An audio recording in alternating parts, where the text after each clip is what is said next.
These long dog days of summer, I mean, we just made it through a heat wave. Mama was parched through this heat wave. I was hitting up Dunkin' every single day, and I will continue to probably for the rest of my days, but especially this summer. Dunkin' is helping everyone stay cool this summer with its lineup of refreshers. These drinks are packed with bold, fruity flavors and served ice cold. It's amazing. Dunkin' refreshers are the perfect afternoon pick-me-up. I like to start my morning with them personally, and then sometimes I go back for a second one because I'm just feeling crazy. They come in a variety of delicious flavors, including fan favorites mango pineapple and strawberry dragon fruit. And then for a limited time, there's black cherry and there's pink pineapple. I'm going to tell you something right now, and it's a bold claim, let me tell you, but I stand behind it. Pink pineapple will change your life. It is so good. It has me feeling like I'm sitting in a pool, resort side, just living, honey. It's so yummy. Try your favorite flavor with green tea, sparkling water, lemonade, or Dunkin's all-new limeade. I haven't tried the limeade yet, but I'm going to. Usually I get my drinks made with green tea and occasionally lemonade, but I do really like the green tea. Or if you don't want to build your own, try one of Dunkin's curated refreshers like the Cherry Lime Ricky or the Ultimate Pink Daydream. The Cherry Lime Ricky, scrumptious. I could drink like 3 of these a day. They're so freaking yummy. Head to Dunkin' today and find your favorite refresher. Dunkin' refreshers contain less than 1% fruit juice. Limited time offer. Every good detective needs a partner to support them on important cases. Think of a State Farm agent like your sidekick, there to help you along the way in your search for coverage. State Farm can help you choose the coverage you need, whether it's for your home, car, boat, or even RV. With so many options, it's nice knowing you have help finding what fits for you so you can get back to solving all of life's bigger cases. Go to statefarm.com or use the award-winning app to connect with a local agent and get a quote. Like a good neighbor, State Farm is there. For moi? Claude, you can talk? I've always had the gift of gab, Nancy. But now you can understand. With Pretty Litter, the odor-neutralizing, long-lasting, health-indicating kitty litter that's simply the most luxurious way to bury my poopies and my peepees. Pretty Litter was developed with veterinarians. It helps me monitor potential health problems just by changing color. Go to prettylitter.com today. Pretty Litter, not just a pretty litter. Hey, weirdos, I'm Ash. And I'm Alaina. And this right here is Morbid.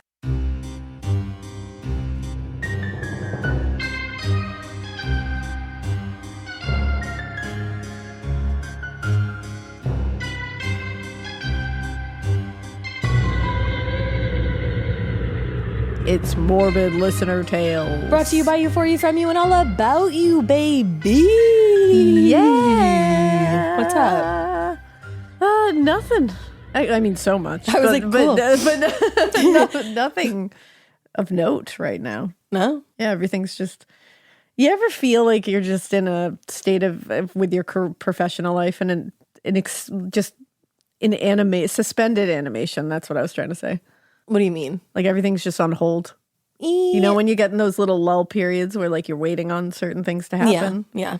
And you're just like, come on. Yeah. We live in different places though. You live on Earth and I live in the clouds. So sometimes I don't even know when I'm in that period. I'm just like, look, a bird. It is.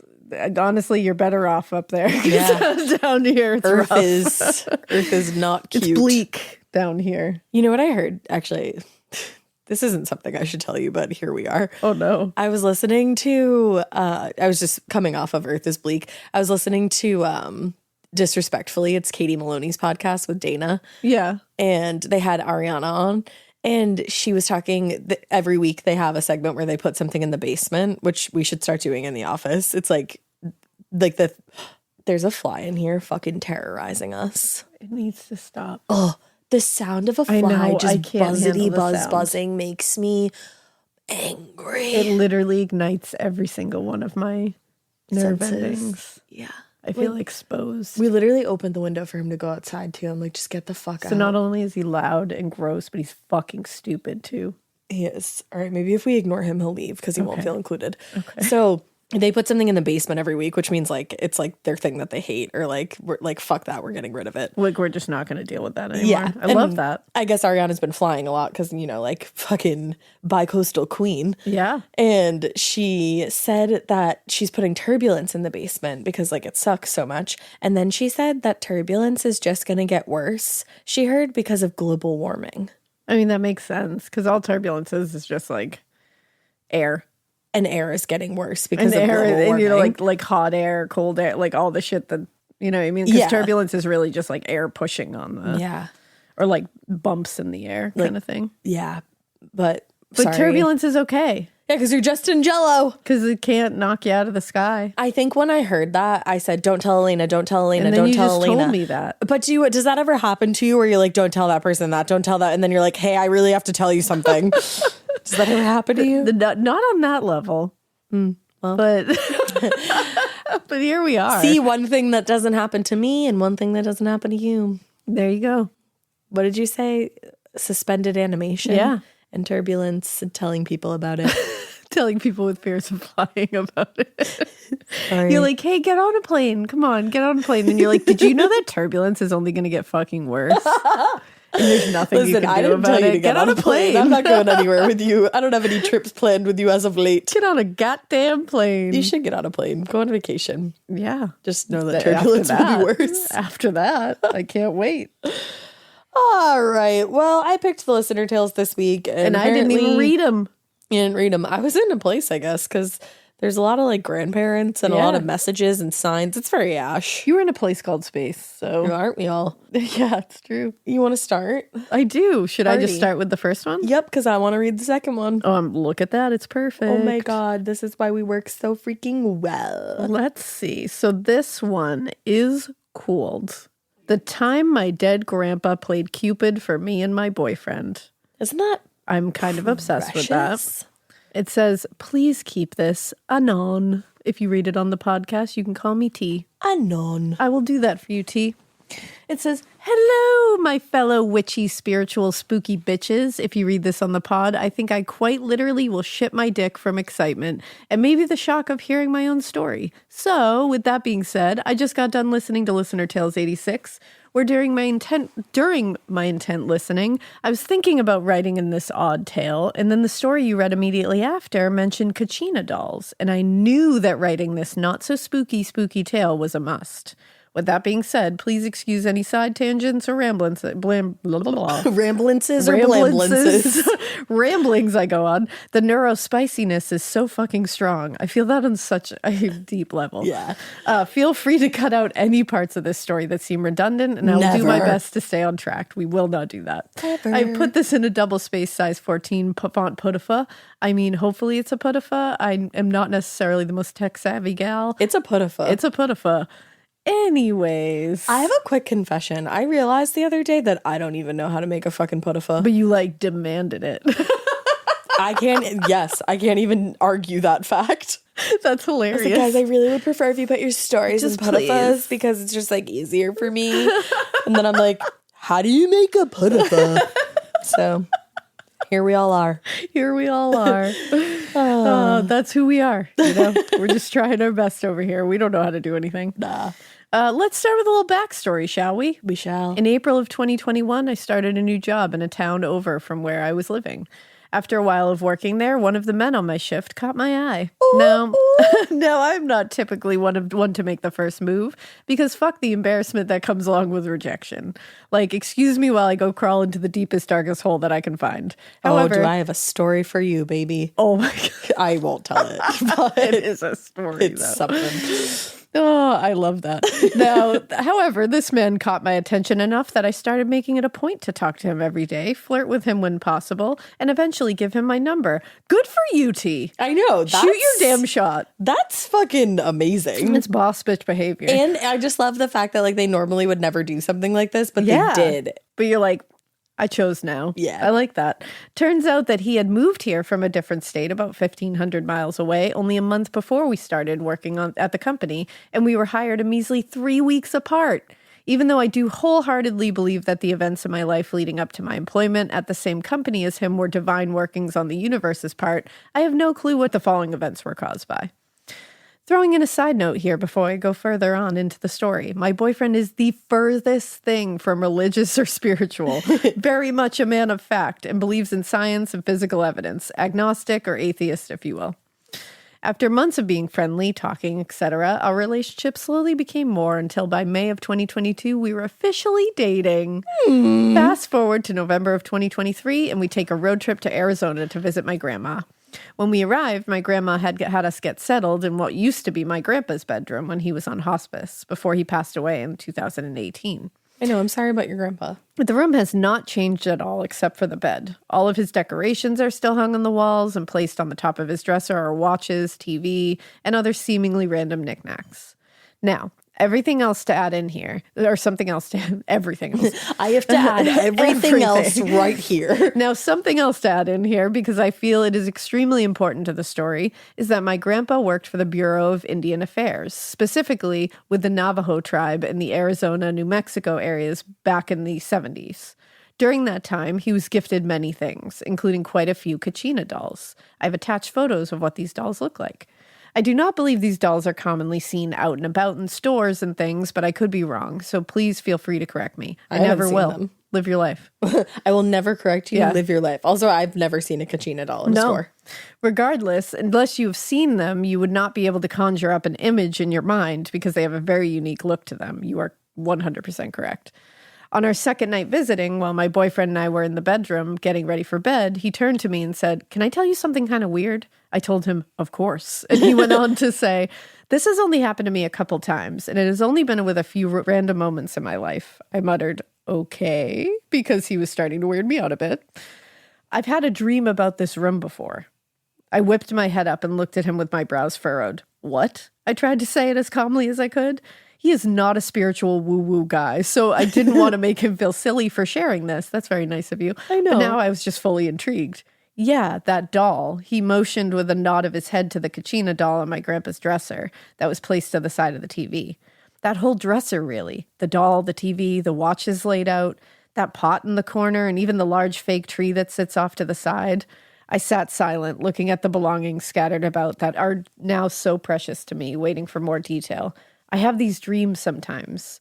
This is where he really caught my attention, because out of the 2 years we've been together, he has claimed to have only had one dream he can recall in those 2 years. And he also claims he doesn't dream. I think he just doesn't remember them, because what kind of psychopath doesn't dream? No one. Exactly. Insert my best girlfriend eye roll here. I had a dream probably 4, maybe 5 years ago. I know I didn't know yet. This is him talking, by the way. Yeah. "I know I didn't know you yet." Well, I don't know if I would consider it a dream. A vision, maybe? It was just kind of like a close-up of that doll's face, and then it zoomed out, and it was the whole dresser. I can remember the doll and the setup of the dresser the best. He shrugged as if to try and make a nonchalant comment. "You said this was how many years ago?" I wanted him to repeat it before I started really freaking out. "Like 4 or 5 years ago? Definitely 5 at the most. My grandpa passed away almost exactly 5 years ago." Whoa. Right. I got chills when I read that. His face fell flat, as if he was trying to hide any sort of signal that this had him freaked out. We were visiting my grandma about 2 weeks after the 5-year anniversary of his passing. "I have had 2 other dreams about this kind of stuff in my life," he told me about the other times, and I listened intently. I am still trying to figure out how he could have had multiple experiences like this and still not believe that there is something guiding us along our way, or that there is a power greater than us. Have you ever seen a doll like that before? Being from a close southern area in a state of near Arizona, the possibility was there, and I couldn't pretend it wasn't. Nope. There was zero hesitation in his response. He definitely hadn't seen one of those dolls before. He dropped the conversation after that, but my head was still spinning. Was this the universe preparing him for another large monumental moment in his life, so that when he lived the moment, he knew he was on the right path? Or was it my grandpa's spirit showing him a glimpse of his future that has me in it? My grandpa's way of setting me up to know that he is the right one for me, without actually being here to give that approval that I always crave. That's so sweet. Right?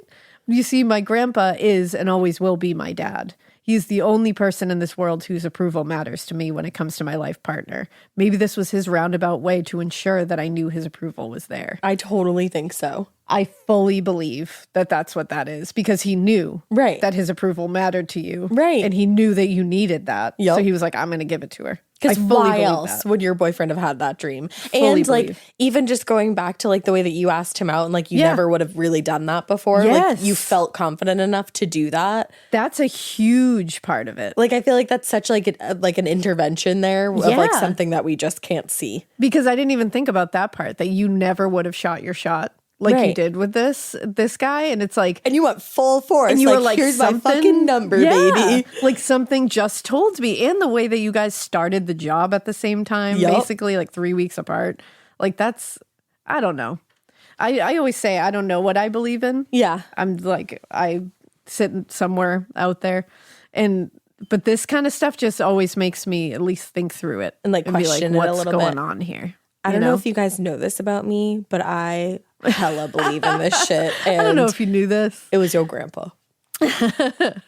Or is my boyfriend simply blessed with a gift from the universe, allowing him to see a glimpse of the future? Maybe. I suppose we will never know. But I like to think it's a little bit of everything. The universe giving my grandpa the opportunity to push him and I both in the right direction, and my boyfriend's gift opening him up to a message from grandpa and the universe. I love that. I do too. Maybe next time I'll write in about all the weird, spooky things that happened in my childhood home. Walking into every cupboard in the kitchen being wide open, lights turning on and off on their own, things being thrown across the room, shelves literally flying off the walls. Yes, please do.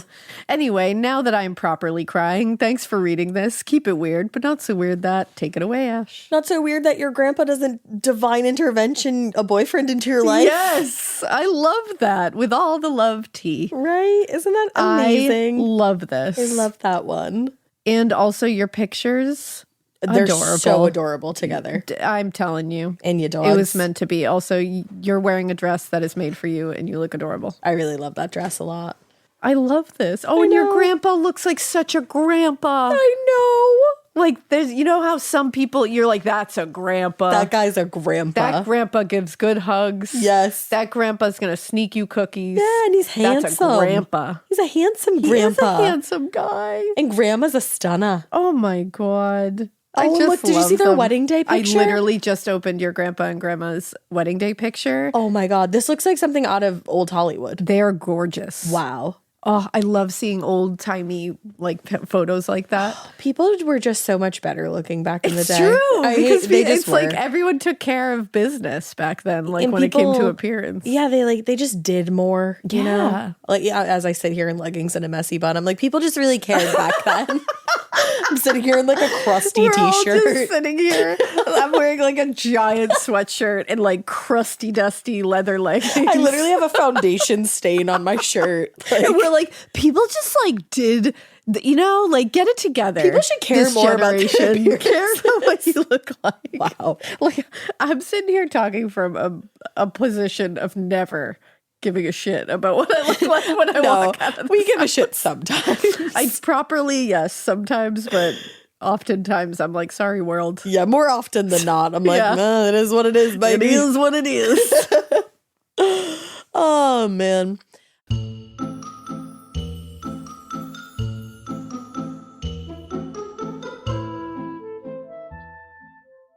This episode is brought to you by SoFi, the all-in-one finance app where you can bank, borrow, and invest all in one place. Let's talk about bank accounts for a second. The average bank savings rate is 0.39% in interest. You're earning pennies on your savings, and it doesn't have to be that way. But with SoFi's high-yield checkings and savings, the money barely making moves sitting in your savings account can earn over 8 times the national average savings rate with eligible direct deposit. No account or overdraft fees. We love transparency. You can get your paycheck up to 2 days early, plus get up to a $300 welcome bonus when you sign up with eligible direct deposit. Sign up for SoFi checking and savings at SoFi.com/morbid. SoFi checking and savings is offered through SoFi Bank, N.A., member FDIC. Terms apply. Chilling crime cases are mysterious, but finding coverage shouldn't be. With the State Farm Personal Price Plan, you have options and can personalize your plan to help create an affordable price so you can get back to cracking all of life's bigger cases. Talk to a State Farm agent today to learn how you can choose to bundle and save with the Personal Price Plan. Like a good neighbor, State Farm is there. Head to statefarm.com to get a quote. Prices are based on rating plans that vary by state. Coverage options are selected by the customer. Availability, amount of discounts and savings, and eligibility vary by state.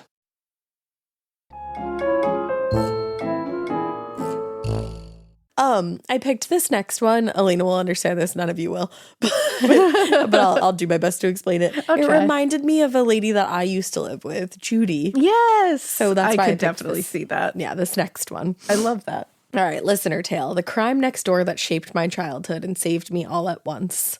Howdy, ladies. I started listening to your podcast a couple months ago and have made it all the way to episode 173. Woo! Woo! Your stories and comedy make my very stressful job in law so much easier, and the hour trip in rush hour traffic to downtown Dallas and then hour ride home absolutely fly by, to the point where I don't even want to get out of the car and go see my family. Totally kidding in case my husband or kids are listening. I love y'all. I love y'all. I love y'all. She's like, don't worry, I love y'all. Just kidding. I've kind of been chewing on sharing my story, as it happened in what used to be a very small, close-knit town, and I didn't want any family members hearing and reliving the pain of what happened, so I will use fictional names, but feel free to share my name, which is Christy. Christy.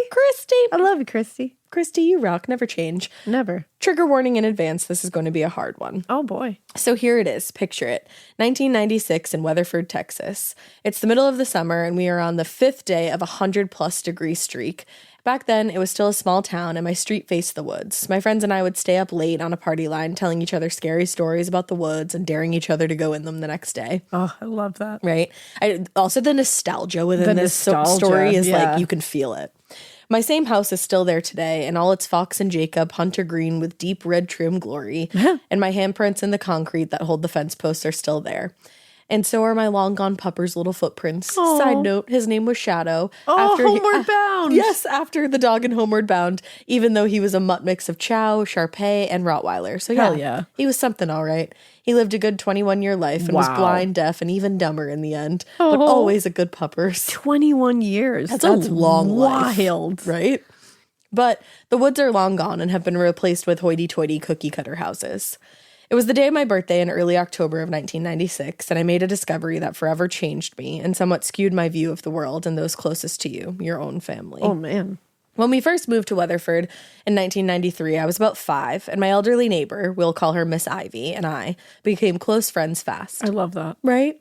When I wasn't out riding my bike around town, rollerblading at the local skating rink, checking out a million books from the library, or scaring myself trying to catch lightning bugs in the woods across from our house, I was next door at Miss Ivy's house. She introduced me to tea cake, Salisbury steak, and tried her hardest to get me to enjoy tea, iced or hot. Yes, I know, born, raised, and lived my entire life in Texas, and I hate tea of any kind, including sweet tea, which down here means you are a heathen. My husband hates tea of any kind, too. Oh, does he really? Yeah, he does not like tea. That's funny. And Miss Ivy fostered my love for all things horror and fantasy. Oh, Miss Ivy sounds like... She sounds awesome. Iconique. Yes.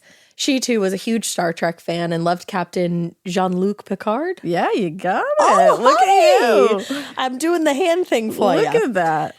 She loved him as much as I do. We spent many rainy days on her couch reading Mary Higgins Clark, Dean Koontz, Clive Cussler, and any series we could get our hands on. Miss Ivy was like the grandmother I had lost just a year earlier that I so desperately missed and needed in my life, as my mother worked for GM and was in Detroit most of the year. And my dad, well, let's just say I'm putting it nicely, but he was not a fun person to be around. Oh, that makes me sad. I You're know. only 5 here. It makes me really sad. And I'm just so happy that you had Miss Ivy. Yeah. As the years went by, Miss Ivy, of course, aged, and it got harder and harder for her to take care of herself. I would insist on going over there 3 to 4 times a day to check on her, make her tea and meals, and make sure she was tucked in bed at night. Oh, she was lucky to have you. I know. Swans was still a big thing then, so all of her food was delivered, and I could just heat it up for her and put it on one of the awesome metal meal trays. Oh, my God. On the rare occasion my mother was home, she would cook enough for every meal each day, and I would take it over to Miss Ivy and sit with her for a while so she wouldn't be so alone. I was about to turn 8 when it all happened. Like I said, it was the day before my birthday. I was eager to get the day going because no matter how much I had tried to convince my mother I just wanted to rollerblade at the skating rink with my friends, she insisted on getting a clown, which thanks to Poltergeist, I'm still terrified of to this day. Yeah, nah. And I wanted to see if Miss Ivy could talk her out of it. I wasn't close with my mother since she was gone so often, and maybe she'd actually listen to another adult who wasn't on day 12 of a manic episode. Oh, man. I was an extra large pizza on stilts at 7, so it took me a little bit to get up and get dressed and go over to make Miss Ivy her breakfast and tea. It was Friday, and I was out of school for fall break, and I just knew we'd spend the day watching Star Trek together, since she knew it was my favorite of all our shows. I was humming the opening theme to Star Trek when I got to her door and knocked our secret knock per usual. Isn't this just so sweet? Is so Sounds like a movie. Yeah. But there was no response. I tried again, just in case she was in the back of the house or in the bathroom. Nothing. I walked around the side of the house and noticed none of her lights were on. For her, this was way weird. She was always awake by 6 a.m., and it was currently 7:15 a.m. I ran to the back of the house because I knew she always left the sliding back door unlocked for me or in case of an emergency. It was locked too. I knew something was off and flew home to wake up my parents, absolutely panicked and in tears. My mother told me I was being dramatic, that Miss Ivy was old and just wanted to be left alone, probably, and my dad was babbling some nonsense about her finally wising up and hiding from the government. Oh, and poor you are just like panicking. And you're just like, can you just help me find Miss Ivy, please? Yeah, like don't tell me I'm being dramatic. Like this is a big deal. You're 7. So 90s though. So 90s it's so parents 90s. to be like, you're being dramatic. You're being dramatic. And you're like, no, this is everything to me. So I'm not being dramatic. I'm just reacting to something that is very meaningful to me at 7. And don't tell your kids they're being dramatic because they will spend years talking about it in therapy. It's okay? true. That's what I spent talking therapy about this morning. Yeah. When I insisted and refused to let my mother go back to sleep, my mother said she'd go over and try to knock as well. We tried and nothing. Miss Ivy didn't have a phone, and no matter how much I insisted, my mother wouldn't let me call the police. I just knew something was wrong. She made me go home and do chores to keep me distracted and out of her hair with the promise of pizza from Pizza Hut. The stuffed crust kind had just come out the year before. OMG. That was really good. Oh, hell yeah. Well, Pizza Hut pizza. we have an inside joke where we just go, you want a Pizza Hut You pizza? want a Pizza Hut pizza? And really it just means, do you want a Pizza Hut pizza? There's really no subtext to that text. And now it's all your joke too. There you go. Well, lunch came and went, then dinner, and then bedtime. Each time I tried to get her to answer the door or hope the back door was open, but no, nothing. I cried myself to sleep that night, thinking maybe it was me and my mom was right. Miss Ivy was fed up with me and she just wanted to be left alone. Oh my God, my whole heart is breaking. I know. I was so upset I only ate one small stuffed crust slice, and anyone knows that's a 7-year-old chunky monkey knows that isn't normal. No. The next morning was my birthday, and I bounced out of bed thinking surely, even if Miss Ivy just needed a day to herself, she would answer the door today. Same thing. Absolutely nothing, and the back was still locked up tight. I 100% knew that something was wrong at this point because, hello, it's my birthday. She always gave me a birthday celebration outside of the ones with my family and friends since she never left the house, and always made her fanciest of tea cakes. Aww. That, and today was Swan's delivery day. So I waited for the delivery time at 10 a.m. since my party wasn't till 1 p.m. As soon as I saw the pale yellow truck coming down my street, I bolted out the front door and over to her house. The driver, Scott, smiled and waved. I told him what had happened the day before, and he too found it odd. He went to her front door and tried knocking as loud as he could, and then we both noticed it. The smell. Oh. In case you forgot from before, it was day 5 of over 100-degree weather. The smell was indescribable, but once you've smelled it, you never forget, nor is there anything that ever compares to it. Death. And a metallic, sickening undertone to boot. He didn't hesitate another second and ran to my house with me to call 911. We waited, him holding me because I was sobbing, while my mother was off finishing up things for the party, and who the hell knows where my dad was. Oh my God, you poor thing. I know. Shout out to Scott, the Swan delivery driver. It took the police about 3 minutes to get there, and after the backstory of the smell, the officers kicked in the front door. Both the officer and Scott tried to shield my eyes, but it was too late. I saw it all. Oh no, and this is your birthday, your 8th birthday. It's literally her 8th birthday. Oh. This is where the trigger warning comes in. Miss Ivy was in the middle of the kitchen, and all I could see was what appeared to be her eye and something that looked like a big white rock. It was her exposed skull. Oh my God. The officer questioned all the neighbors, including us, and a neighbor 2 houses down remembered seeing a red Grand Prix sitting in front of her house in the wee hours of the 4th that Friday. The neighbor was a psych triage nurse at the hospital in town, so that's why they were up that early. She saw it when she was leaving for her shift. I told the officer I went over about 7:15 a.m. and there wasn't a car there. The coroner determined that she had been killed between midnight and 2 a.m. Friday. The killer had locked up all the doors and windows, save for one, which he crawled his way out of and then closed from the outside. When I saw that window later that day, I felt like such an idiot. There was still some blood smudged on it, and I had just completely flown by it in my panic. Oh, you were only 7. And I'm happy that you didn't see that. He also turned her AC down to 50, but it was an already old unit. It was hotter than Satan's nutsack, and the unit froze over and stopped working. It took about a month, but they found out who did it. Her youngest son. What the fuck? I never even knew she had children. They never checked on her, and she never talked about them. And that's when I found out about the real Miss Ivy. Miss Ivy was a retired ER pediatric nurse of 45 years and had 3 children, 2 boys and a girl in the middle. She used to be married to a police officer she met at the ER, but he was extremely abusive and actually went to prison for a time. Once he was out, he started looking for her again. In order to protect her children and herself, as her kids were now adults and living in different parts of the U.S., she moved from Virginia to Weatherford, Texas, and changed her name. She cut off all contact with her children and didn't even have a phone. She remained unlisted in all the phone books, even with her new name.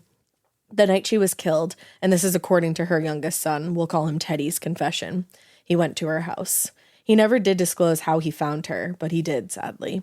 He said his father was just released from prison and they had started talking. Now, Teddy already hated his mother and blamed her for all the abuse that he endured as a child at his father's hands. I left that part out, but the father abused everybody in the family. Which, as a victim of domestic abuse, I do not understand his misguided rage. But I'm not victim blaming anyone, and I cannot speak for how they deal with their own trauma.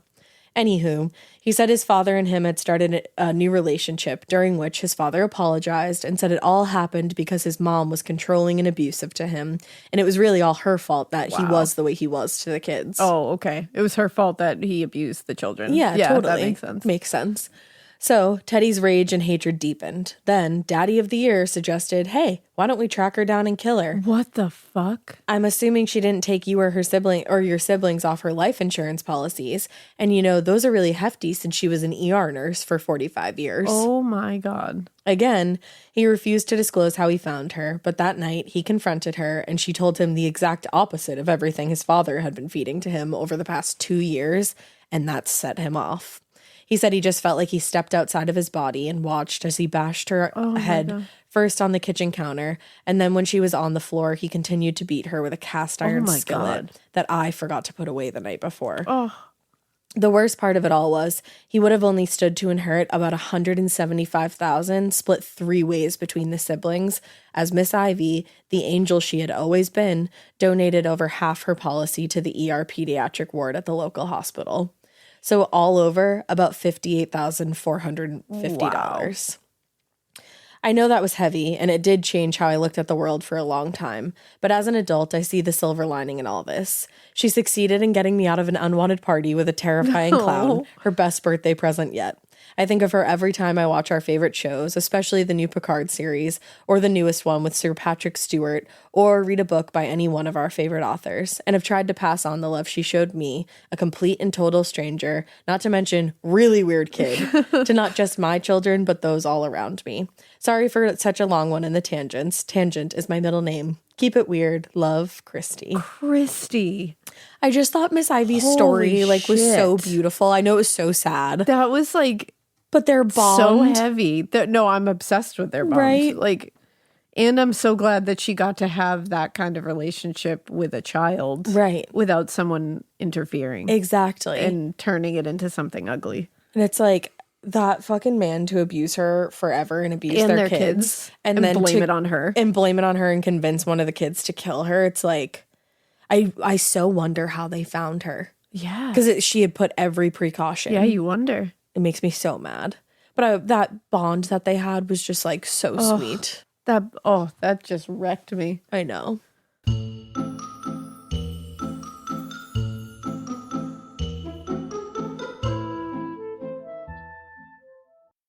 Do you remember in school when you just knew that your teacher had a favorite of everything? They would always use the same blue dry erase marker when they wrote on the board, or they would talk nonstop about their favorite element during science. I had a teacher once that literally had a favorite brand of marker. She would only write with specific markers, and if another marker ended up in her classroom, she was TO'd. And honestly, I was probably her favorite student because at the end of the year, I got her that specific brand of marker. Let's talk about their real favorite thing, though. Their favorite tissue brand. Kleenex. According to Teacher List, they are the #1 facial tissue trusted by teachers. Kleenex Ultra Soft tissues are silky soft to help prevent skin irritation, and now you can take them anywhere with Kleenex Snap and Go.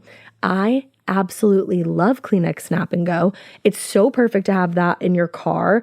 I had a cold last week and I was just, honey, my nose was a faucet. I hate to do this to you, but it was disgusting.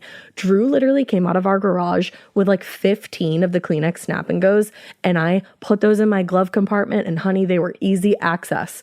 It was so nice knowing that I didn't have to blow my nose into like an old wrapper that I had. Ew. So do the best thing for your kids' teachers and stock up on the ultimate classroom favorite.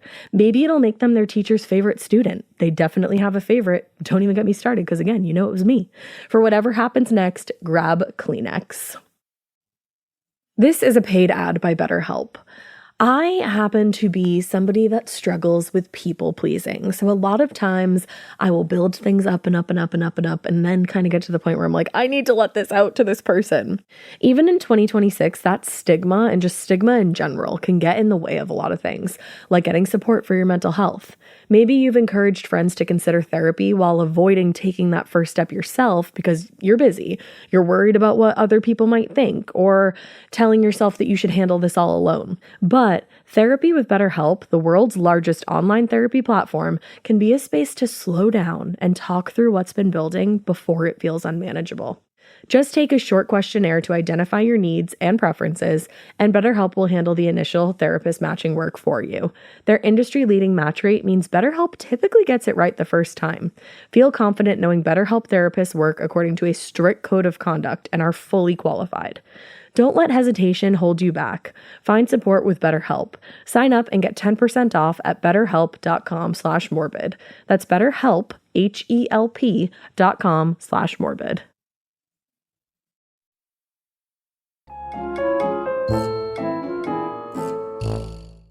Oh, so my tale is entitled Listener Tales, Guardian Angels and the Universe's Repeated Attempts to Crush Me.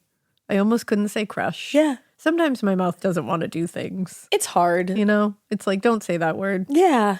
But here we are. Don't say the word crush. It's hard. I like that you're just like, all of it's it. hard. It's hard. It's all hard. Every part of it. Yeah, it's true. Now it says, hey, weirdos, I've been binging your podcast for a few months and I'm almost caught up, so I clearly love it. Thank you. You may be the best true crime podcast I've found. Oh my goodness. Every time a Listener Tales episode comes up, I remember that I have a few stories that you might be interested in. Finally, I've managed to get some typed up. I think I've narrowed it all down to 3 categories: lightly supernatural, supernaturally spooky, and bad mom, dumb criminals. This PDF contains the lightly supernatural flavor of story, and if nothing else, it may give some food for thought. I hope you enjoy. I don't know if I can say your name, so I won't say. Okay, cool. It says it here. Hi there. You can use my name. You can use the name Nick for me. I've encountered a fair bit of weird stuff, so if you like this, maybe I'll tell you about my brief run as a ghost hunter, or that time my mother's boyfriend fell through our ceiling while hiding from the cops. Please tell me both of those things. All of those things. For now, I have 3 stories of guardian angels and the universe's repeated attempts to crush me to death. Literally. Wow. My first story takes place in the early 90s. I was 7 or 8 and was spending the evening at my grandmother's house. She had settled me in her office in front of the small TV while she was in the den, just a few steps away. My memory of this incident is minimal. I was on the floor with the TV above me on a small cabinet. If I stood, the cabinet would have been shorter than I was, and the top of the television would have been just higher than my head. It was, as I mentioned, the early 90s, so the TV probably weighed almost as much as I did at that point. Absolutely it did. Uh-huh. I don't know what I was, just ask Stu Mocker. Yeah. I don't know what I was watching because in my memory, I'm focused on sorting pennies. That's so cute. The rest comes from my grandmother, who added that evening to her catalog of stories of the miraculous and told it many times over the next decade. She heard some sort of noise and came to check on me. When she reached the door to the office, she saw me with my hands on the TV screen, holding it up and keeping it from crushing me. It had somehow tipped over, and despite the cathode ray weight of it, I think that's a brand. I think it's like a brand of TV. Yeah. It's like an old tube TV. Oh, man. I was keeping it balanced at a precarious angle with a single lower edge still on the stand. And this is at like 7 years old. Yeah. According to my grandmother, the only way I could have caught and supported the TV was with the help of my guardian angel. Given some of the things that happen in the future, I can't entirely argue with her. The second story was several years later. I don't remember how precisely how old I was, but it was somewhere around 12 or 13. I've always had trouble falling asleep, even when I was young. I would just lie in bed, sometimes for hours, hoping exhaustion would finally drag me down. On this particular night, I was looking at the clouds painted on my ceiling when I saw a figure at the edge of my vision. The door closest to me led to the powder room outside of my bathroom, and I could see through the door to the door from the powder room to the hall. Normally I could, at least. Now the doorway leading to the hall was filled with a tall, skinny figure. My first thought was that it was my stepfather. Like the figure, he was tall. He was as tall as the doorways, skinny with curly brown hair. I looked. It wasn't him. This man had a younger face and wore a brown tweed suit I had never seen. This is scary. He was a complete stranger to me, but I wasn't afraid. I only had a few seconds to take him in. Our eyes met, and then he was simply gone. The doorway empty as if it always had been. I would be like, that's an intruder in my house. I'd be Right? I'd be out. fucking terrified. But just the fact that they weren't terrified. Yeah. Like, I would, yeah. That's terrifying that you weren't terrified. but I feel like in the old house, like the house we grew up in, did you ever have experiences that you were like, I should be fucking terrified right now, but I'm not? Yeah, absolutely. Yeah, it's like, it's a weird, inexplainable feeling. Yeah. No, that's scary. Just the fact that he was like, it makes me think of in It Follows. Yeah. The one scene that gets me the most, I think that roof. movie is very scary. I think they do it really well. That movie's fucking terrifying. It's very scary. And the ghosts are very scary.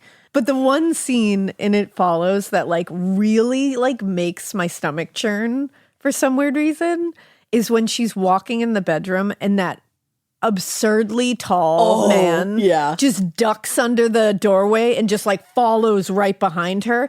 I don't know if it's like he's so tall and the proximity to her, how he's just like following right behind her and he just gets right into the room. It gets me. Even thinking about it right now, I have chills. Yeah, same. There's so many scenes in that movie. Oh though. my Like God. the two biggest, scariest ones for me, like that one scares me, but not as much as the lady that pisses on the floor. Oh my God, yeah. Because that's horrifying. horrific. And then the man, I think he's like naked and he's standing on the roof. Yes, that that scares was the scary. shit out of me. He's just watching. That premise is terrifying. It is. And it's such a good fucking movie. Yeah, the it's well done. The whole entire way they do it is like incredible. Very unsettling. Go watch it. Go watch it. This isn't an ad. I could see why that would remind you. Yeah, it's just thinking about this really tall, skinny, in a suit. in a brown tweed suit. Yeah.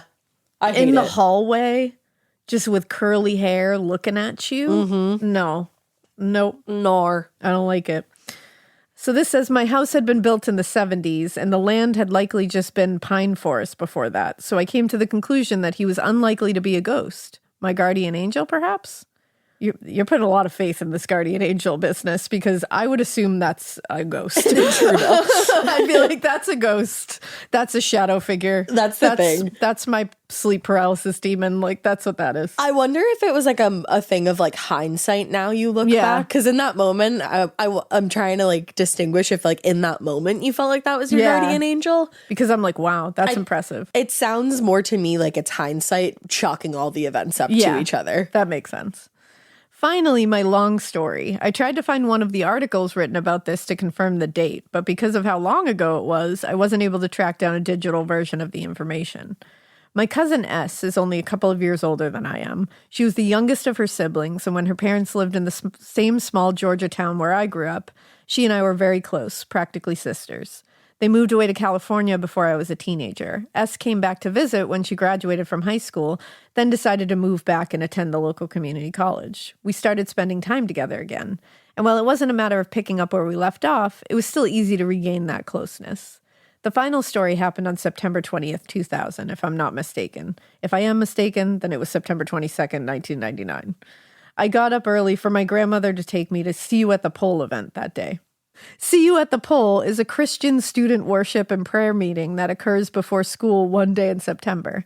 It takes place at the school flagpole and is legal as long as it is student initiated and led. It was a gray Wednesday and I was feeling nauseated. I don't think I stayed through the entire event and had my grandmother take me home again. While I was home in bed trying to recover, S bought a car, a used little red coupe. I was feeling a little better that afternoon, so I agreed to go to church. S came to pick me up, her boyfriend C in the passenger seat, their friend R in the back seat behind C. I sat behind S. That took me a second. RCS. I was feeling sick again by the end of church. Oh, I'm sorry that you're feeling sick. I hate feeling nauseated. So I know you're not feeling sick in this moment, hopefully, but it makes me think of feeling nauseated. And I'm like, oh. And like not being at home too, like having a car ride in between you just you and want your to bed. go home. So S took me home first. I remembered spending most of the long ride home with my face against the cold glass of the window, trying to keep from throwing up. Oh. Once home, I went inside into my room to decompress and stay near the bathroom. Normally, S would have dropped me off last because we still tried to spend as much time as we could together. But that was how it had been in previous rides when she was using my grandmother's car. Because I was sick, the order had changed. I was still awake when I heard my mother's panicked voice on the phone. I came out to see what was going on. S had been in an accident. She had gone to take R home after me. His family was one of the richest in town, and his driveway was basically a private road. It was also newly repaved, and it had been raining that day. One tire of the car had slipped off the high edge of the driveway, and S had overcorrected, trying to get it back on. She drove off the other side, then up a tree, and the car fell backwards onto its roof. Isn't that fucking Holy insane? Shit. In the back seat, R was conscious, unharmed, and able to get his seatbelt undone. He escaped through the shattered back windshield and ran home to get helped. This was 2000, remember, and even for rich kids, cell phones weren't much of a thing. Our town is still in the middle of nowhere, and R's house was even further into nowhere. So even if he'd had one, there probably wouldn't have been much service. Help came. C had a broken arm and some cuts from the glass. S was short, maybe 5 feet tall, and that saved her life. Oh, I'm really glad to hear that because I was worried how this was turning out. Her seat was pulled far enough forward that when the roof had crushed, it didn't also crush her head. From what I was told, she was technically dead for a minute or two, but she made a full recovery and didn't suffer any long-term effects. Isn't that crazy? As for me, obviously I wasn't in the car, and that's what saved my life. When the car came down, it landed directly on the part of the roof behind the driver. Had I been in the car, it would have been at my chest level. I've actually visited the wreckage at the body shop before they took it off to be junked. I was making sure none of S's stuff was left in it. The window where I had been resting my head minutes before the accident had been replaced by the metal of the roof line. Isn't that if they had been in that car, they would be dead. I have something watching out for me, something that lends me strength, that watches out for me when the monsters are coming from inside the house, and something that triggers my instinct to stay home when I need to stay safe. Guardian angel, guardian spirit, whatever you want to call it. I've seen the effects and maybe even seen the being itself. So keep it weird, but don't keep it so weird that you ignore a literal gut feeling sent to keep you safe. I love a literal gut feeling. A literal gut feeling of making you sick. That last paragraph, though, of like, whatever you believe, guardian angel, guardian spirit, I've seen the effects. There. Yeah. Right? Now I can see why you were so easily thinking that skinny man was a guardian angel, because before I was like, that's a ghost. But now I'm like, maybe what a cool guardian angel. Sometimes I wonder. Just a tall man in a tweed suit. Right? Sometimes I wonder if the kid that I saw at Mom and Papa's is mine. Yeah. I've always wondered that. That little doobie. Because I feel like that. people, like, I don't know if I would call it like a guardian angel or like a spirit guide. I think I would more call it a spirit guide. Like, I feel like people get a set of spirit guides. Yeah. That's just like my personal belief. I like that. Yeah. I like that idea. Yeah. I'm down to think that. Right? To at least consider that. Have you ever seen a full-fledged ghost? Seen one? I don't know. Because do you doubt with yourself? Sleep paralysis. Oh. I don't know if I've seen something or if it's been sleep paralysis. And that's the only I've definitely time. seen things out of the corner of my eye. Yeah. And I've felt things, and I feel like I've maybe seen something, not fully though. Okay. Like not like looking directly at the it. thing, yeah.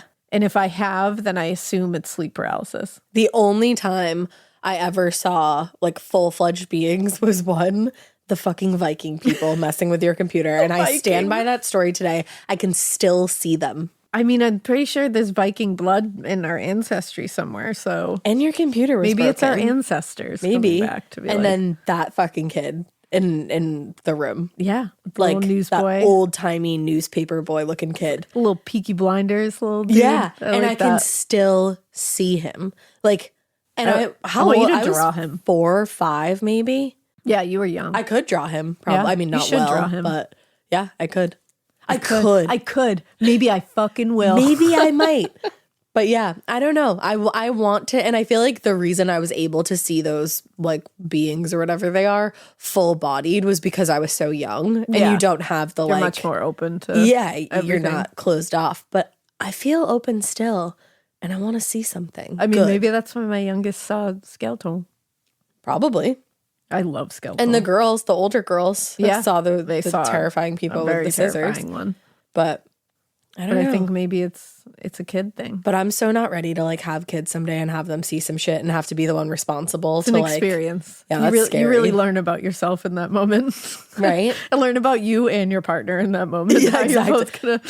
Drew will be across the continent. Just nope. Bye. When it did the scissors thing, John literally looked at me and he was like, "Tag, you're it." Like he was just like, "I don't know what to do with this." Honestly, I'll take the supernatural shit and I'll take throw up. Those two things I can handle. Hey, good. I will take one out of the two of those. I mean, I'll take two out of the two of those because you gotta. Yeah, it's just. But that's the way it be. I don't like to take one of those things. Yeah, I'm not like hoping to, but you just end up having to do it. Yeah, it's just the way it is. Talking about kids. Kids, man. Kids, man. Well, kids have moms wow, sometimes. that was a really good one, though. It was so good. That was very interesting. Yeah, I totally think you saw your guardian angel. Nick. Sorry, I didn't want to call you the wrong name. What'd you say? I was like, Nick. Sorry, I didn't want to call you the wrong name. I was like, T-S. No, you were Nick. Thank you, Nick. C. I was going to transition by saying kids have moms sometimes, and this next one is called My Mom Used Your Podcast to Haunt Me. I'm intrigued. And I said, what? What? And then this one had such a beautiful surprise at the end of it that I quite literally almost cried. I love that. Okay. Hey, you spooky, wonderful ladies. My name is Bunny. Yes, you can say it. Hell, you can scream it from the rooftops. Bunny! I love that name. I love that name too. And just a side note, I have been listening to Bunny's podcast, Dumb Blonde. If you're not listening to Dumb Blonde, you're dumb. She has some fascinating people on. Fascinating guests. I have been flying through episodes. She had like all the mob wives on. She had Alana, Pumpkin, and Honey Boo Boo on. Yeah. Like that was, she gets guests that are right up my alley. She had Bam Margera on. Yeah, she had Bam recently, on. And I was like, whoa. JWoww. She gets like really good guests. And it's just like it's an interesting conversation when she she really knows how to have a conversation. And with anyone. It doesn't feel like because it's not like a formal interview, but it's very much an interview. Yeah. But it doesn't feel interviewy. No, it feels like she's just having a conversation. Yeah. She seems very down to earth and I really like her. Yeah. So go listen to Dumb Blonde.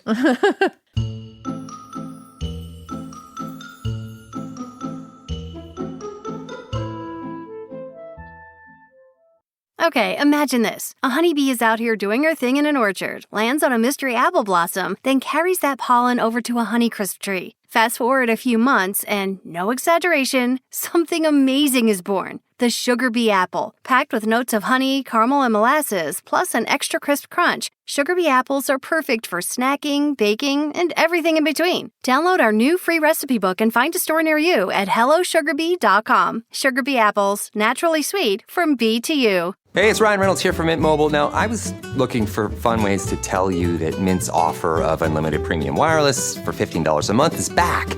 So I thought it would be fun if we made $15 bills. But it turns out that's very illegal.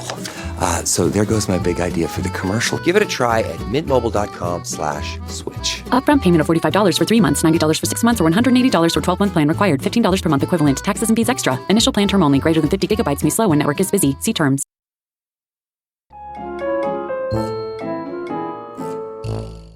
All right, well, this bunny, though, says maybe I'll be able to hear you since I also hail from the great Massachusetts. Massachusetts. I like that. I love that. Of course, I need to start this off with the obligatory fangirl gushing.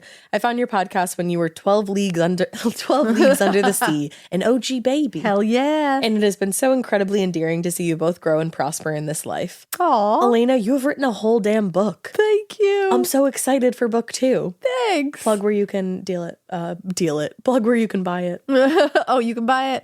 Go to thebutchergame.com and you can get all the links to get it anywhere. It's like everywhere. Target, Walmart, Amazon, Pre-order it. Barnes & Noble, little indie bookstores. Go get it. We're getting so much closer to September, and you don't want to be caught in September without the Butcher Game. Because maybe you'll get it like a day early. Sometimes that happens when you pre-order. I can't guarantee it, but I'm just saying, like, sometimes that happens. And that's fun. Which is always a fun surprise. And either way, you'll get it on the day. Exactly. So do it. She's, do it. She said, you've also dealt with great loss, but you are prospering and absolutely fucking killing it. Oh, thank you very much. Ash, you beautiful spooky gal, you found your forever person, and you, by the time you read this, got married. You're a whole damn wifey for lifey now. Wifey for lifey. Thank you. You both are so incredibly inspiring and talented. I will always tell people to go and listen to Morbid. Aw, thank you so much. Now, this might be a long tale, but I hope you find it to be a fun ride. I attached a double-space 14-point putafa for your viewing pleasure. I do apologize for any grammar or spelling mistakes. My brain works faster than my fingers. No need to apologize. Not at all. My mother, Denise, you can absolutely use... Hello. Hello. You can also use her name. She absolutely would have loved it. Unexpectedly died at the end of January in 2023. I'm so sorry, Bunny. It truly destroyed my entire world. I was a new mom at the time, having had my daughter 6 months before in August, and my dog Gaia passed away 3 months before. Jeez. If a dog was a soulmate, she was mine. And I feel like dogs can be soulmates. Oh, 100%. My mom and I were like oil and water when I was a teenager, but as adults, we grew so close together. She was my best friend. She was so incredibly motivated to better herself and her life. She was so excited for life again. She had truly found her spark. So it truly hit my family hard. Oh, that's awful. Let's go back a couple years ago. I showed my mom your podcast and she was enthralled. Oh. My mom loved all things true crime, spooky shit, and loved a cult story.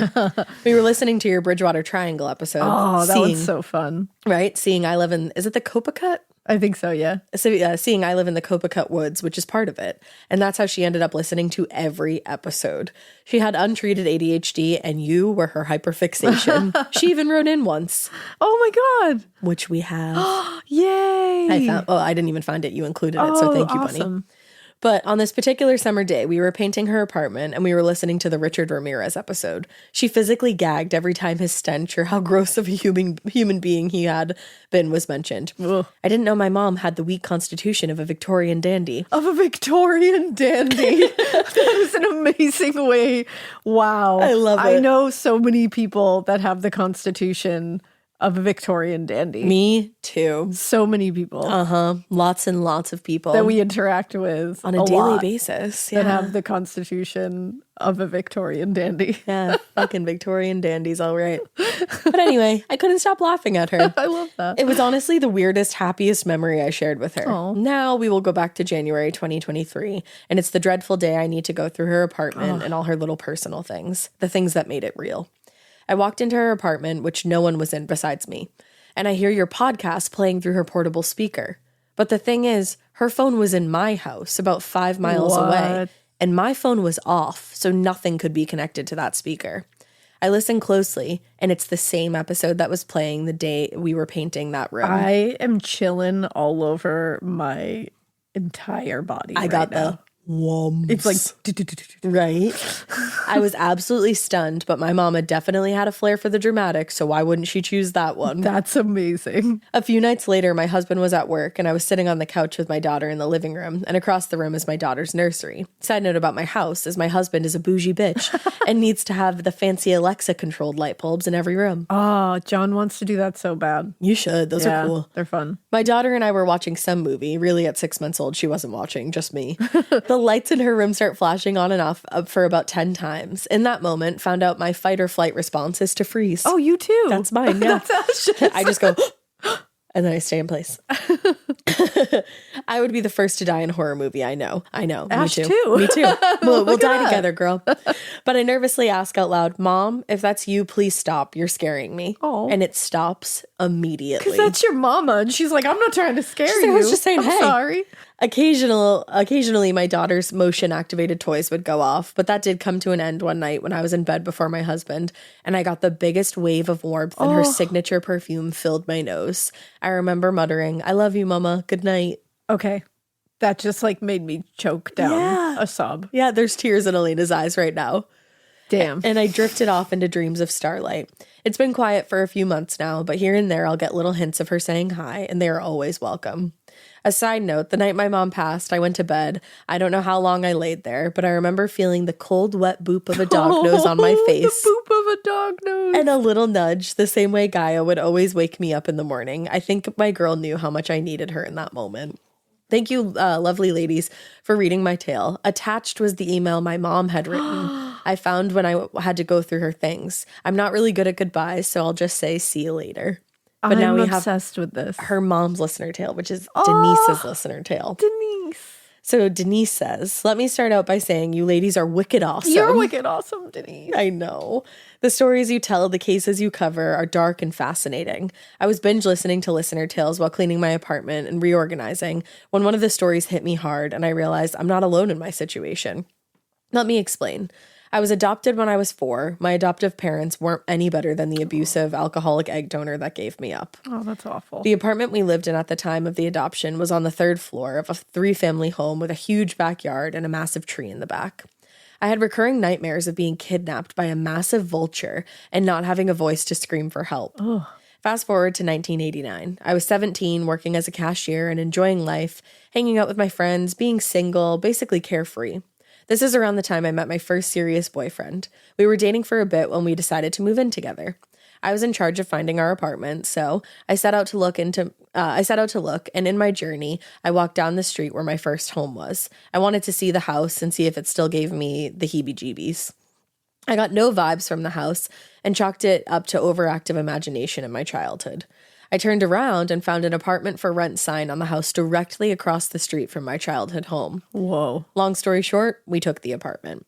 A few months later, my adoptive father passed away. The same night, he came to visit me.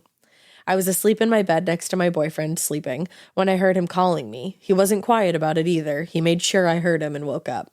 He was yelling that I did this to him. I made him suffer. I was supposed to never tell anyone what he did. Oh. I tried waking up the boyfriend, but he wouldn't wake up. My quote-unquote father told me he wouldn't be able to help me, so don't bother trying to wake him up. I told this piece of shit, get out of my house, and the fight ended. I was pissed and yes, scared, because what the fuck was he doing in my house at 2 a.m.? The next day after work, I met my cousin Michael at the mall like usual, because that's what 17-year-olds did back then. And he told me he was sorry about my father. I asked him what he was talking about, and he told me at 6:30 the previous night, he had a massive heart attack and died. What the fuck? So when she had that experience, she thought that her That he dad was just actually came into her house and was yelling at her, not that he was dead. What the fuck? I sat there for a bit and replayed the previous night over in my head, and oh my God, it hit me like a brick to the chest. It was his spirit. I told my cousin about my experience, and he got chills. I have full chills. I do too. We sat and talked about the situation and how much my quote-unquote father hated me for outing his dark secret, and yes, it almost ruined his life. So he wasn't going to go to hell without letting me know first. Wow. Isn't that just like fucking Holy haunting? shit. Flash forward to 2006. My husband and I were living in a tiny town, 20-minute drive away from his mom and stepfather. My mother-in-law was in very poor health for a very long time, so we would go visit her often. She took a liking to me because I made her favorite child happy. She would call us on our birthdays at 12:01 and sing happy birthday to us over the phone. She was a great woman who loved hummingbirds and lilacs. Aw. I know, she sounds so sweet. And I'm glad you had that experience with your husband's parents. I know. Up in the mountains of upstate New York, when trees knock out the power, it could take days before you get it back, so you better have a generator. My mother-in-law did. It would kick on automatically when they lost power, which happened a lot. She was on oxygen, and the machine wouldn't work without power. Oh, that's so scary. I know. One night, a wicked bad storm came through, and unfortunately, the generator did not kick on, and my mother-in-law passed away. We got a call the next morning from my father-in-law that something was wrong with Mom, and we needed to come quick. After we got there, we checked for a pulse and called 911. They investigated and sent us home. I fell asleep on the couch that night and started smelling lilacs. Oh, and that's such a distinct scent. It is. Half in and half out of sleep, my mother-in-law leaned over the couch and told me, make sure you take care of my baby. Oh. I told her I would, opened my eyes, and she was gone. Fast forward to 2013, I moved to Massachusetts and took a job bartending, my career of choice for close to 25 years. Hell yeah, Denise. In a private club that was said to be haunted, which I'm like, I want to know what club this is. You've got to tell me. Bunny, right back to us. Bunny, tell us. During my job interview, that was actually a question they asked, if I was afraid of ghosts. Oh my God. I told them, I don't bother them, they don't bother me.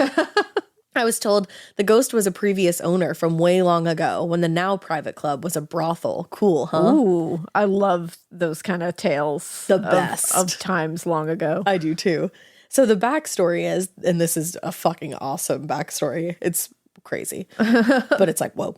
The backstory is the brothel owner, Etta, caught her husband with one of the working girls and killed him by running him over. And now she's stuck there. Whoa, Etta. Now, every time I started a shift, I would say, "Good morning, Etta."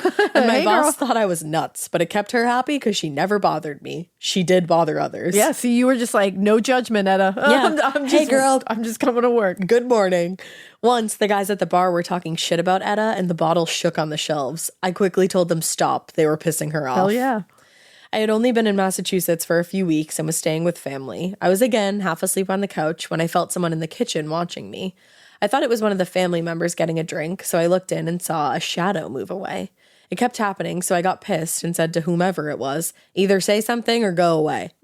Well, ladies, this older man in a gray suit and a fedora sat on a coffee table in front of me and said, "You'll be fine. You're going to go through things you don't think you'll survive, but I promise you will." Whoa. I asked him before he left who he was, and he said to call him Fredo. I chalked it up to a dream until the next night. One of the female patrons was very into spiritualism and asked me if Fred or Al meant anything to me. I said no, but she just stared at me and asked if I believed in spirits. I told her, "But of course, why do you ask?" But of course. She proceeded to tell me that I have one that follows me and protects me. That's why she asked about Fred or Al. I said Alfredo, Fredo for short, and she said, "That makes sense." Wow. So I told her about that night before, and she wasn't shocked. Holy shit. And that's not like a regular name. No, you not know what at I mean? all. You don't hear that all the time. Exactly. Fast forward again to August 2021. My boyfriend Ernie passed away suddenly, and I was heartbroken. I tried to give him CPR, but he was already gone. Oh, man. The night She he had passed, gone through stuff. I know, you guys have gone through a lot. The night he passed, I wouldn't come into my apartment until the next morning. I spent the next day taking care of things, making calls, and because he was so loved, everyone was stopping by and checking on me. I finally went to bed around 10:30. I had my phone next to me like always, and before I fell asleep, his text message tone, unique to Ernie only, went off. I smiled and said, "Good night, baby." That was his way of letting me know he was here.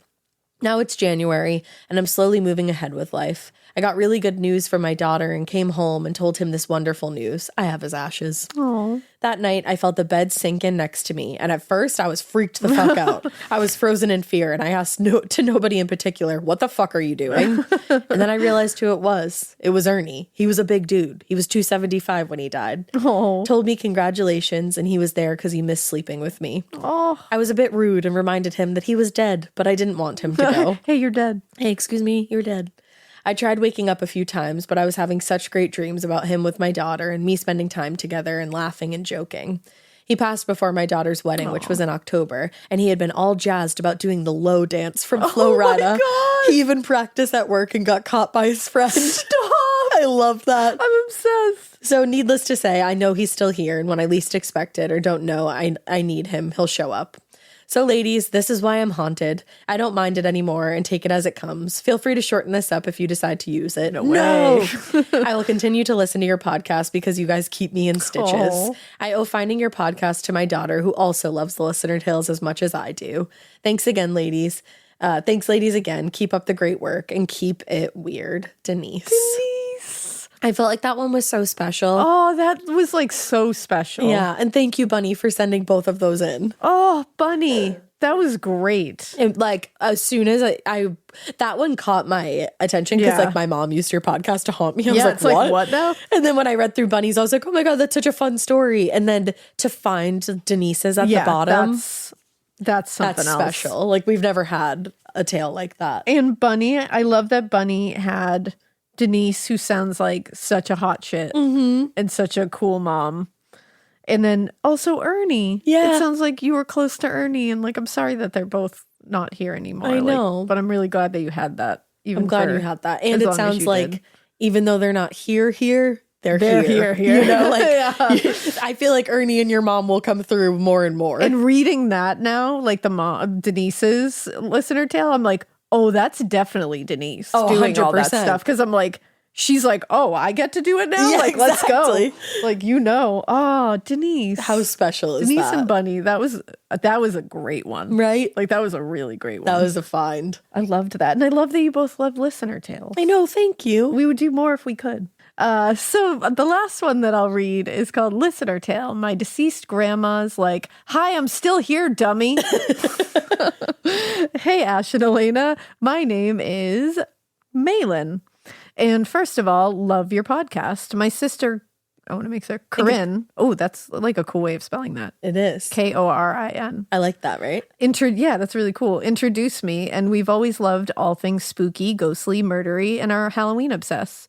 I quit my corporate job in 2021 to pursue my artistic plant passions, so I listen to you guys constantly while running all things for Resting Plant Face. What a great love name for a that. company. That's amazing. Thank you for keeping me abreast of all things spooky and feeding my true crime ghostly fix each week. All right, now here's the pudifa attached with stories of Grandma Josephine.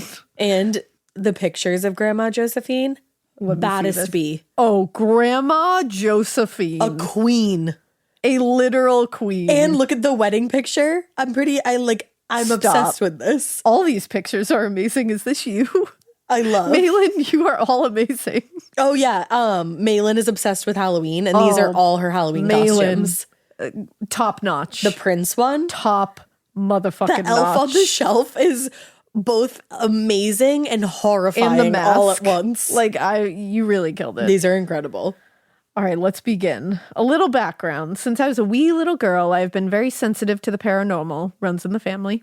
But as a child, I didn't really talk about it. Cut to now, I realized I'm an intuitive dreamer and have dreams with messages from the dead, or I'm helping the dead and dreams with premonitions and a whole lot of other crazy shit.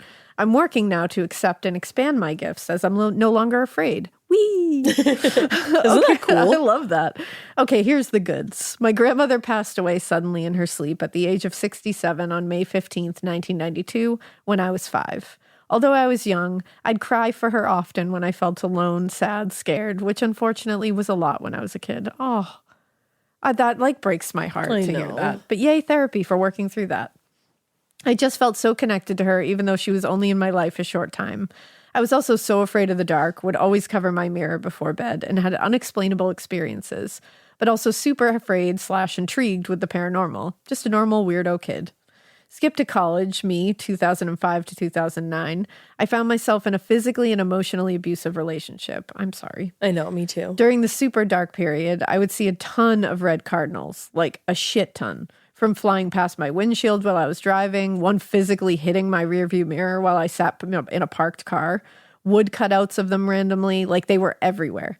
It became a family joke because I would see them that often. However, at the time, I didn't understand the significance. And red cardinals are super symbolic. Yeah, aren't they supposed to be like... It's a loved one. Yeah. In 2009, I was about to graduate college and was still in this horribly abusive relationship. Among other things, he would tear me down about the fact that I was in college. He'd always say I'd always be in debt. Suck it, dickbag. I paid my school loans off 4 years ago. Ooh. Fuck yeah, you did, Malin. Hell yeah. And I was wasting my time in school. So you can imagine the joy of graduation was gone, and I was just mostly beat down about it. It sucks because when you're in that, obviously, like, you're, of course, like, soaking in what they're saying and, like, it hurts. But people like that say shit like that to successful people because they're upset that they didn't do shit with their life and that they're not successful. 100%. They're threatened. And they want to see it affect you. Because they don't want you to succeed. And it makes them feel bigger, like they achieved something because they'll never achieve anything of importance or significance. So they have to. By making you sad or feel less than. So fuck you, dickbag. Yeah. Fuck you, dickbag. We hate you. It was the week before graduation on Mother's Day weekend. At the time, my family had this tradition where we go to my grandmother's grave on Mother's Day weekend to say hi and just talk to her. She passed away around Mother's Day, and my mom did not get to see her before she passed suddenly, so going around this time was super important for my mom. That day in my head, I told Grandma at her grave I wish she was here to see me graduate, and if she could send me a sign to let me know she was watching over me. Boy, did she ever. The day before my graduation, there was a religious ceremony at the university. At the time, I was in the thick of organized religion. Ick. I did not say that. The ick was written I'm just in there. saying, that's her personal feelings. Nothing out of the ordinary happened. And the next day, to my knowledge, I graduated and had a lunch to celebrate. I was so emotional that day. Self-worth was low. And I remember just feeling so down that night, even though I had just accomplished this great thing. Later that night, my mom calls me and says, hey, so I didn't want to make you sad earlier, but did you recognize the Bible verse on the program from the baccalaureate ceremony? I had no idea what she was referring to. She says the program had the verse from your grandmother's tombstone on it, and today is the anniversary of her death, May 15th. The verse was one from Isaiah. I have called you by name, you are mine. I immediately started to cry and told my mom I had asked Grandma to give me a sign she was still here with me while at her grave. This was my sign, and I almost missed it. Of Holy all shit. the Bible verses Yeah. in the entire world. Like what? And like just like even the words in that one, like I've called you by my name, you are mine. And the fact that's the thing. And the fact of all of them in the world, the one that's on her tombstone. Right. And on the day that she passed Yeah. away, on the anniversary of her death. Like you can't just let that go. Yeah. A lot of times I just feel like there's no such thing as coincidence. No, definitely not like that. Cut to present day, and Grandma still gives me signs when I need them. Sorry, I had a hiccup. The last one was when I decided to quit my professional dance career.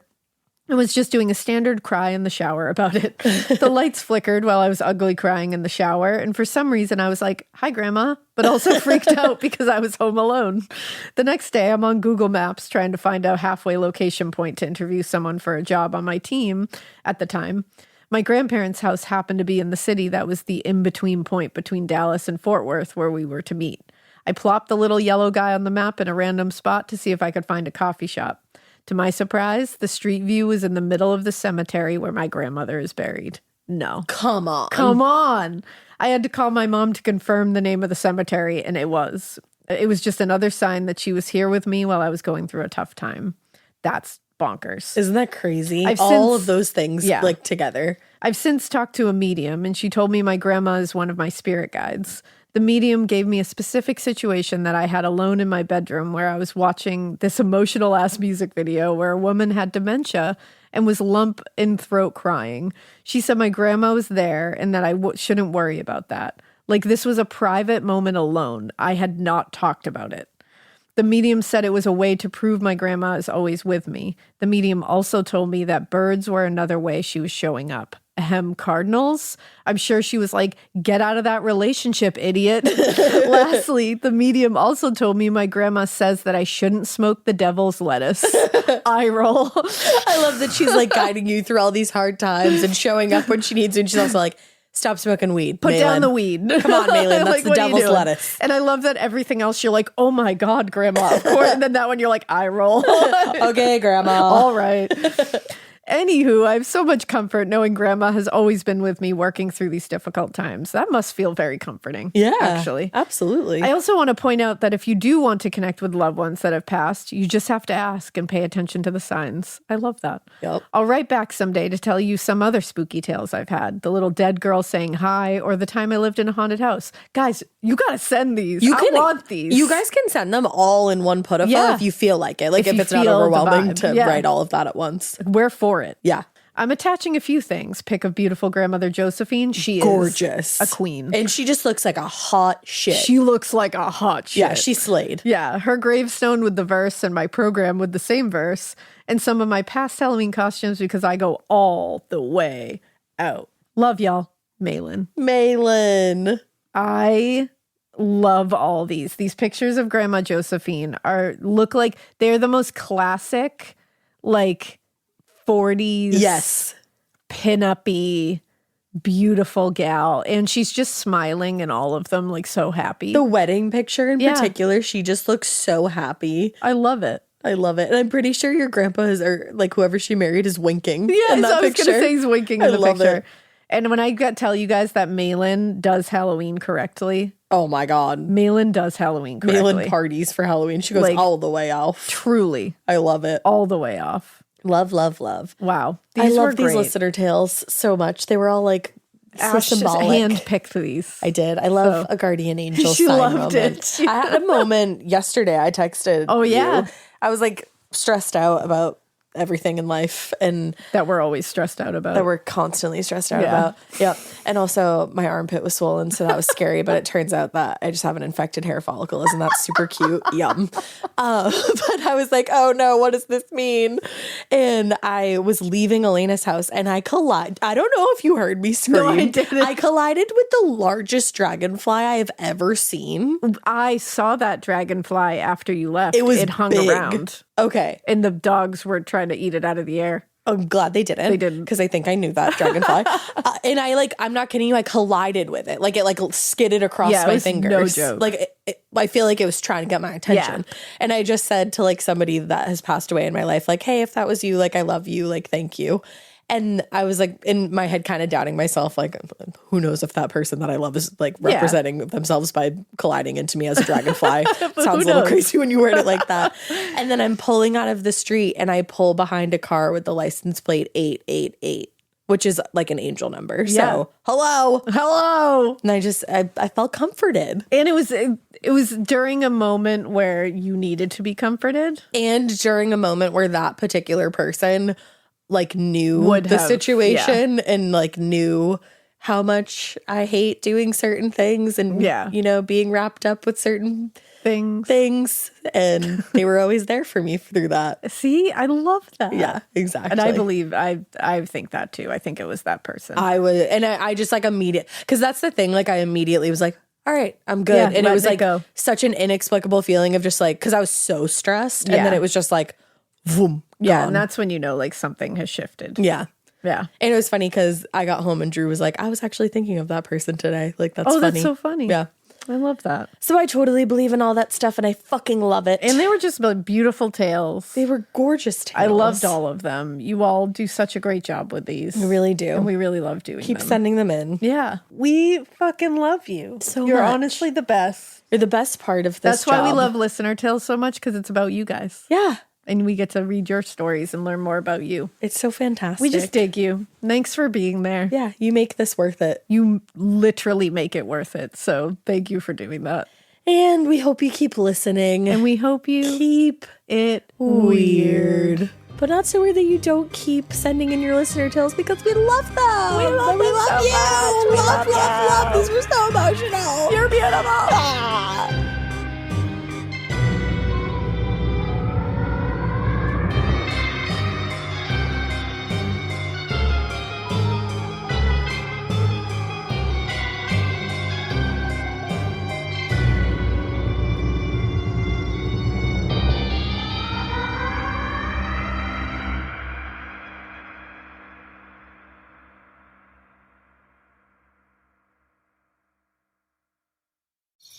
Traditional home security only alerts you after a break-in, and that's too late. Simply Safe is changing that. Stop. This is Simply Safe. Police are on the way. We don't just alert, we stop crime before it starts. Simply Safe, plan starting around $1 a day. Save 50% on your new system with professional monitoring at simplysafe.com/SXM or with promo code SXM. Outdoor deterrence requires a Simply Safe Active Guard outdoor protection plan starting at $49.99 a month. Visit simplysafe.com/licenses for alarm license information. Tennessee 2012. You wouldn't take financial advice from a 72 hours in a single day alpha influencer, would you? Same goes if you're in a car accident or any accident. Who you choose matters. That's why Morgan & Morgan exists. They're the largest injury law firm in America, and they've built a reputation by actually winning cases, not just talking about it. Over 1,000 lawyers across all 50 states and $30 billion recovered. Injured? Go to forthepeople.com/podcast. That's forthepeople.com/podcast.